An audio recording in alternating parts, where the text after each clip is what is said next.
And now Chapter 5. The demigods appeal to the Lord for protection.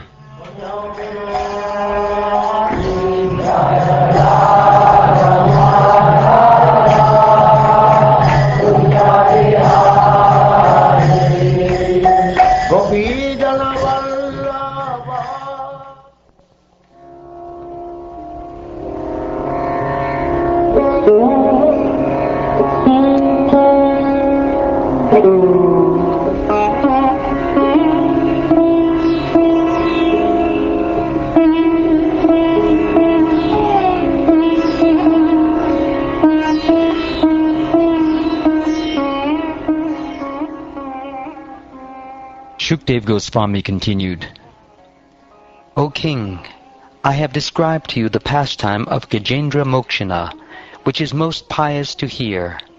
By hearing of such activities of the Lord, one can be freed from all sinful reactions. Now please listen as I describe Raivata Manu. The brother of Tamasa Manu was the fifth Manu, named Raivata. His sons were headed by Arjun, Bali, and Vindhya. O King, in the millennium of Raivata Manu, the king of heaven was known as Vibhu. Among the demigods were the Bhuttarayas, and among the 7 Brahmins who occupied the 7 planets were Hiranyaroma, Vedashira, and Urdhvabahu. From the combination of Shubhara and his wife Vaikunta, there appeared the Supreme Personality of Godhead, Vaikunta, along with demigods who were his personal plenary expansions. Just to please the goddess of fortune, the Supreme Personality of Godhead, Vaikunta, at her request, created another Vaikunta planet, which is worshipped by everyone.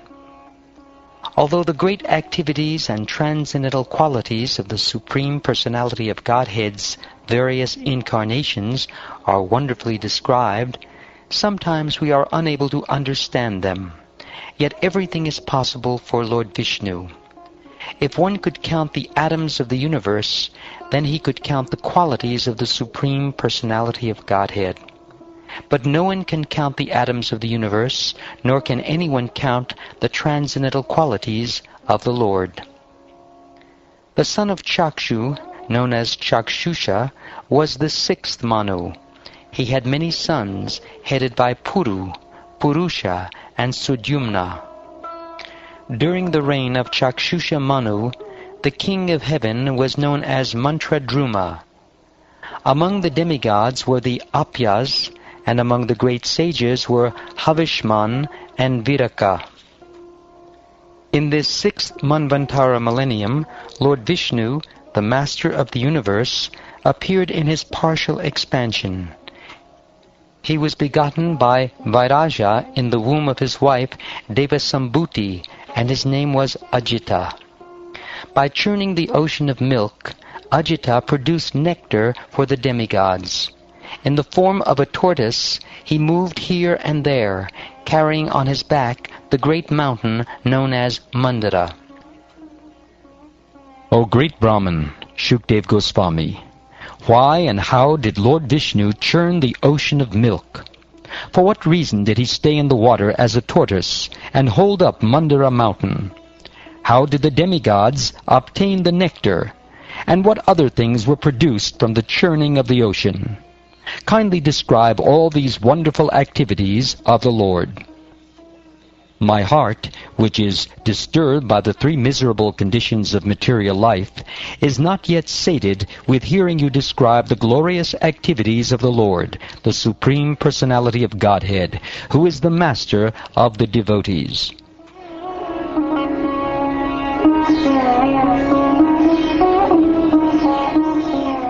Sri Sutta Goswami said, O learned Brahmins assembled here at Naimisharanya, when Shukdev Goswami, the son of Dvaipayana, was thus questioned by the king, he congratulated the king and then endeavored to describe further the glories of the Supreme Personality of Godhead.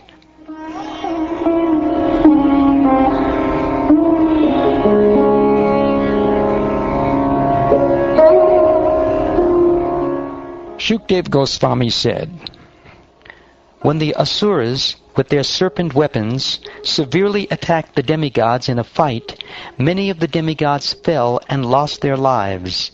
Indeed, they could not be revived. At that time, O king, the demigods had been cursed by Durvasa Muni. The three worlds were poverty-stricken, and therefore ritualistic ceremonies could not be performed. The effects of this were very serious.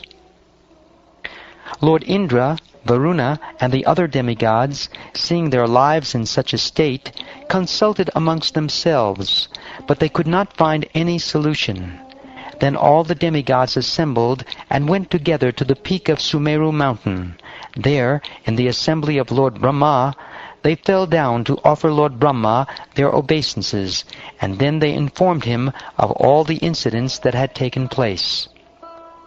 Upon seeing that the demigods were bereft of all influence and strength, and that the three worlds were consequently devoid of auspiciousness, and upon seeing that the demigods were in an awkward position, whereas all the demons were flourishing, Lord Brahma, who is above all the demigods and who is most powerful, concentrated his mind on the Supreme Personality of Godhead. Thus being encouraged, he became bright-faced and spoke to the demigods as follows.